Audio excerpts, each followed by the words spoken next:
දැන් ගොඩක් අයට අවසන් මොහොතේ සිහි කල්පනාවෙන් එහෙම මැරෙන්න බෑ. 99ක් අසීහෙන් තමයි මැරෙන්නේ.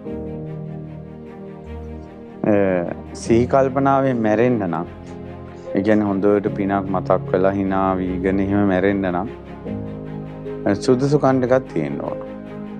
එකක් තමයි නිති පන්සිල් රැකපු කෙනෙකුට.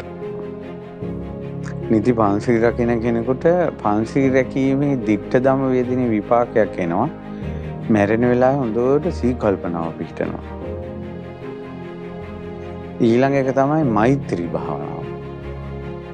හොඳට මෛත්‍රී භාවනාව කරන කෙනෙකුට මැරෙන වෙලාවේ හොඳට සිහි කල්පනාව පිහිටනවා.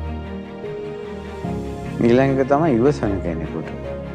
අටලෝ දහමේදී ලාභ යසායස නින්දා ප්‍රශංසා සැප දුක කරදර බාධා දුක්ඛං කටළු කටෝර ජීවිතේ බිහිසුණු අත්දැකීම් පීඩාකාරී අත්දැකීම් ගහක් ගලක් වගේ ඉවසගෙන ඉන්න මිනිස්සු ඉන්නවනේ.